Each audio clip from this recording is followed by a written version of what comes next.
There's a story of a young man impassioned with his love for this woman, and so he decides to write her a love letter.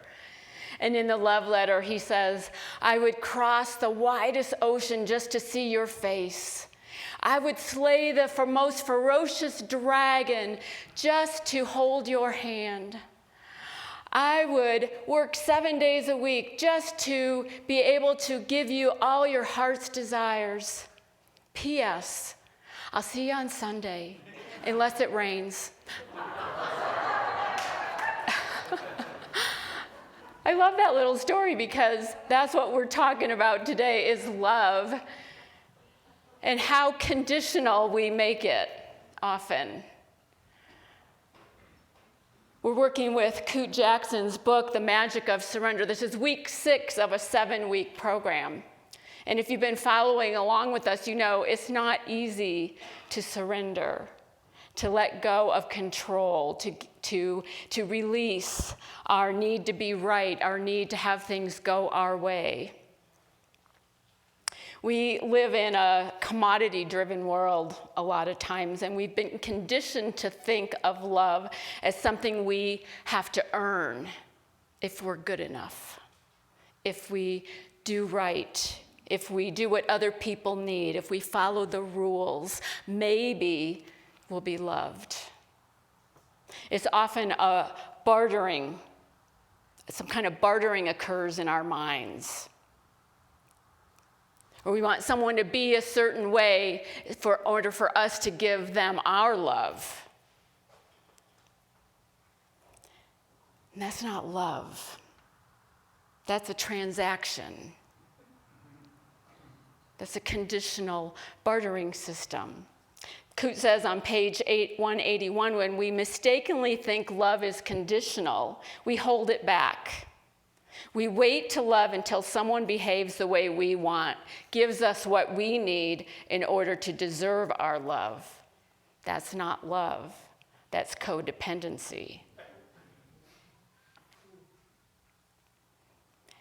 And we often do this, and it's not really, this is how we were raised. This is how we were brought up. You know, be a good girl, be a good boy, and you'll get rewarded. You'll get loved. Follow the rules, and you'll be rewarded. You'll be loved. But the ultimate letting go, as Coot talks or shares this title of this chapter, the ultimate letting go is releasing this idea of love and allowing love. Releasing what our ideas are of what it means to love and getting into that cosmic flow of it. That it's always there. Unity teaches that God is omnipresence, meaning God, Spirit, is everywhere present all the time, in totality.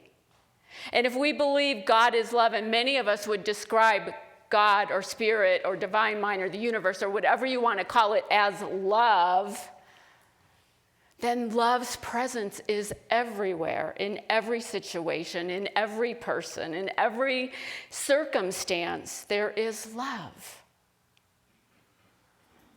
But we have this conditioned idea of what it's supposed to look like, and so we don't really feel love's presence. We're so caught up in our ego needs of we need to get what we want, what we need. And then maybe we'll share our love. But that's not how it works. It's hard to see that when we're caught up in this. But we're invited always to choose love, not as a commodity, for it can never run out. It can never run out. We need to get into that flow of love, surrender our need for it to be a certain way. And there's freedom. There's a lot of freedom in that choice of not having all these conditions to love, of not having an attachment to how it needs to feel or how it needs to be or how it needs to look. And each time we choose love, we experience more love ourselves. And then we begin to see things differently. Kevin and I moved down to Sloan's Lake a couple weeks, 2 weeks tomorrow, it'll be 2 weeks. And I've been running and walking around the lake. It's 2.6 miles around the lake. I love this walk. It's so beautiful around the lake. And I've always gone counterclockwise. And so the other day, Kevin and I decided, well, let's go the other way. It's the same path, it's just a different direction. And you know what? We notice things that we'd never noticed before. Like there's an island in the middle of Sloan's Lake. We never saw it going counterclockwise. But going clockwise, we're like, oh, there's an island in the middle of this lake. See, when we choose to go a different path, take a different direction, it opens our eyes to see things more clearly, to see things more as they are. It's the same thing with love. If we can choose to see love, then maybe we'll see that we are that love, and each of us is that love, that we were created in love. Coote says on page 182, love is a choice, an inner moment-by-moment decision, a gift that we can give to anyone at any time. It's a choice. We choose if we're going to express from the love that we are or withhold it. It's always our choice. If we're willing to let go of our attachments of how it has to look, let go of our attachments to being right, then we can experience this love more freely. Realize that each of us is different. That we all have different opinions on things, that all opinions are valid, and just be the love that we came here to be. It's not about giving something, it's about being something. Not something we get out there, but something we get within here. In the book of Matthew, the Gospel according to Matthew chapter 16, Jesus is walking with his disciples. And he asks them a question: what do people say the Son of Man is? Who do people say the Son of Man is? And he gets answers like, well, John the Baptist, or Elijah, or Jeremiah, or one of the other prophets. And he doesn't respond to any of those. He doesn't say yes or no. He's showing us that all opinions are valid, that we all have different opinions, different ideas, and they're all valid. Nobody's right or wrong. So then he asks the question, who do you say I am? Who do you say I am? And Peter answers him, you are the Messiah, the Son of the living God. It's interesting that Peter was the one to answer. Peter represents our faith faculty. Peter represents being able to believe in something without seeing it with our physical eyes. And so Peter is saying, this is who you are. He hasn't seen it, but he believes it. He trusts in that. This is a great spiritual practice for all of us, to constantly ask ourselves that question. Who do you say I am? Who do I say I am? And hopefully we're always growing and evolving, and so we're not always exactly the same as we are from situation to situation. But who do you say I am? Think of the word say. When I say the word say, to say is to pronounce or declare, which is way different than who do you think you are. You see how who do you think you are comes from an ego. Thinking is our rational sense based on our experience, who we think we are. And we often say that, who do you think you are, in that kind of negative way. But who do I say I am? Who am I declaring that I am? right now, in this moment, I am love's presence. I am love itself. Peter said, you are the Messiah, the Son of the living God. We all are that. Messiah meaning anointed one, blessed one. Each of us is that. Who are you in this moment? Am I loving or am I judging? Am I coming into greater awareness of what I was created to be, to express? Being loving can make a huge difference in our lives when we just be the love instead of having to give it or feel like we have to give it or earn it to get it. It can be really healing. Greg Braden was a scientist. He also has written books on spirituality and bridging the gap between science and spirituality. And he has an article in Unity magazine, this most recent issue of it, called The Science Behind Affirmative Prayer.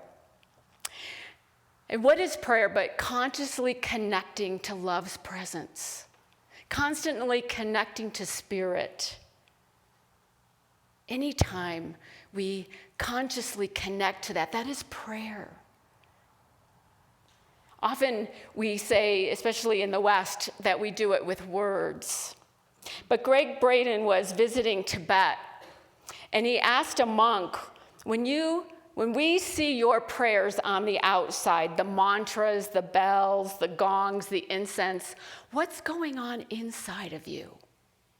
What's going on inside your body when we see this outer expression? And he said, you've never seen our prayers. You've seen the things we do to create the feeling. But the feeling is the prayer. Not the words, but the feeling. Feelings, Greg says, create a chemical change in the body. They're called neuropeptides, which cause change on a genetic level. Human emotions influence our DNA, and DNA influences matter and influences what's happening around us.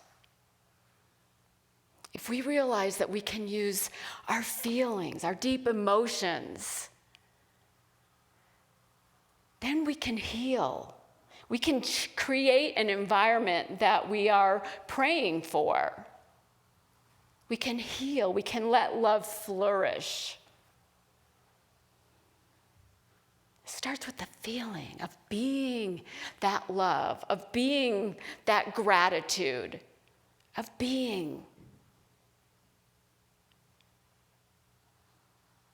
Instead, we frantically search for our soulmates, don't we? Most of us have probably done that at some time or another, thinking that there must be somebody out there who can heal my pain, who can heal my broken heart, who can make up for all the suffering I've experienced. That's a lot of pressure to put on one person. Instead, we can realize that everyone we encounter is our soulmate. That every soul that comes into our circle is someone who has a lesson for us or a blessing for us, something we can learn. We come into this lifetime to learn from each other, to evolve, to grow, to express the love that we are. Coote said, a soulmate is a mirror to show you more of yourself. It's a little scary. Especially this past year and a half when we've been, most of us, many of us, at home with our significant others, and our buttons were pushed a bit more because there was no place to go, no outlet. We can see it that way, or we can see it as a wonderful opportunity to learn about ourselves, to let the people in our lives be a mirror, because they're always reflecting back to us who we are. Someone who pushes your buttons is probably your greatest soulmate, your greatest teacher. And they show you where you're not being that love, where you're not being loving.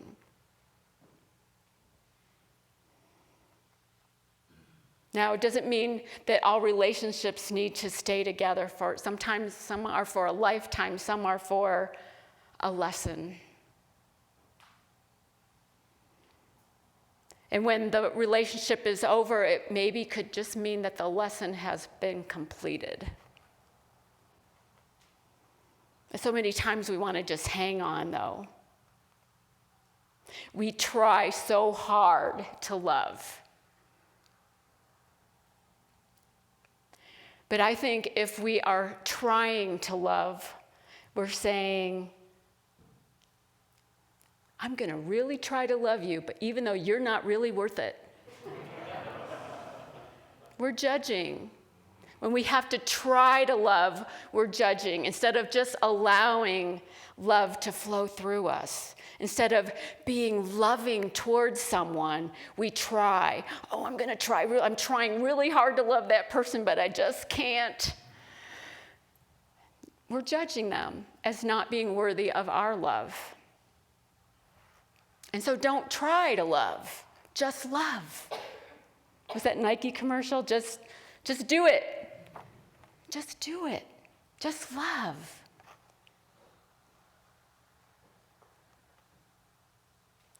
Coot, in the chapter this week, talks about a woman who is searching for her soulmate, and she says she's so desperate. And she says, you don't understand. I have to get out there. I have to be out there. I'm never going to find my soulmate. And he says, putting yourself out there is different than pushing yourself out there. That when you're pushing yourself out there to frantically find somebody, desperately needing to find someone, unconsciously, the other person is feeling that desperation and will back away. They may not even know why they're backing away. We need to just instead lighten up about it. Don't search for love. Be love. Be that love. And then we attract more love into our lives. Letting go creates space. Surrendering creates space. Allowing. I shared this story about 8 years ago, so I think I have permission. I can give myself permission to share it again, because half of you weren't here and the other half won't remember. So after I got divorced from my first husband, I had a long list of qualities that I was looking for in a partner. And this person needed all these things. They needed to be have all these qualities. And I went on a lot of first dates and said, next. Then I met Kevin, my husband. And he was pretty much everything on that list. But we had a real rocky 2 years of dating. It was up and down and sideways. And so after 2 years of that, I decided that I needed to end it for myself. I loved him, but I needed to end it because I couldn't take the roller coaster ride anymore. And so I said to him, I love you. You're everything I'm looking for in a partner. And this list said my man on the top. And I didn't realize that at the time when we met, I said, I don't know if I ever want to get married again. But when you meet somebody that's everything you're looking for, I wanted that public declaration of love, and he wasn't ready. And so we broke up. And so I decided that, this list, I guess I really do want a husband. So I wrote a new list. It doesn't have to be so many things. But I had a realization that it wasn't about me getting someone who was all these different qualities, who had all these different qualities. It was more about, what am I willing to give? Who am I willing to be to have a relationship with a wonderful person? And so I wrote a new list, and that list had only things that I was willing to be and give and work on myself in order to have this kind of relationship, to be that love, to experience that love through another. And so I got to work on myself. And a few months later, I can't believe I get teary when I say this. That same man came back into my life, and he was ready for me, and I was ready for him.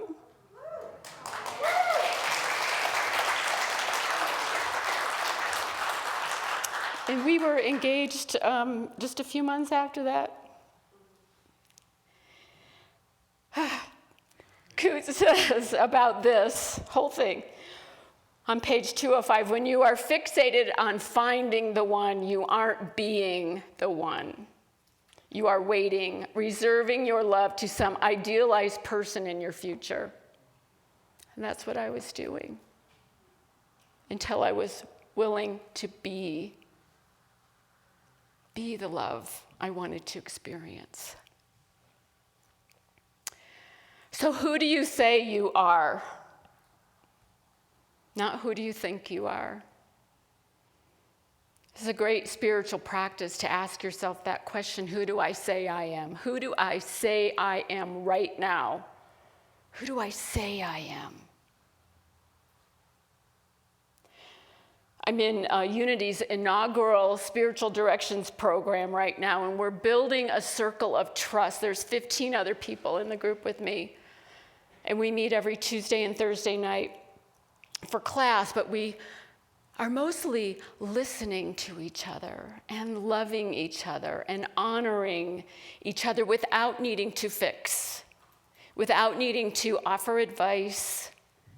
It's a circle of trust where all opinions are valid. And we're growing this. It's only been 4 weeks, but love is present there in that group. And this is the goal of our small groups as we're winding up our small group series here, another week of it, that we provide space. We provide space for each of us to find our own inner teacher. The only teacher that really matters to our soul's evolution, to our growth in spiritual awareness, that inner teacher, to show us the way for more love for ourselves. So much that it's overflowing and it can't help but just spread out to everyone around us. That's the love we're looking for. I want to close with a poem from Ella Wheeler Wilcox, who was an editor of New Thought magazine back in the early 1900s. In her publications, her poetry really got the word out about New Thought at the time. It's called The Creed. And where I say he, we can know that it's he or she, okay? Whoever was begotten by pure love and came desired and welcome into life is of immaculate conception. He whose heart is full of tenderness and truth, who loves mankind more than he loves himself and cannot find room in his heart for hate, may be another Christ. We all may be the saviors of the world if we believe in the divinity which dwells in us and worship it, and nail our grosser selves, our tempers, our creeds, and our unworthy aims upon the cross. For who giveth love to all, pays kindness for unkindness, smiles for frowns, and lends new courage to each fainting heart, and strengthens hope and scatters joy abroad. He too is a Redeemer, Son of God. Peace be with you. Namaste.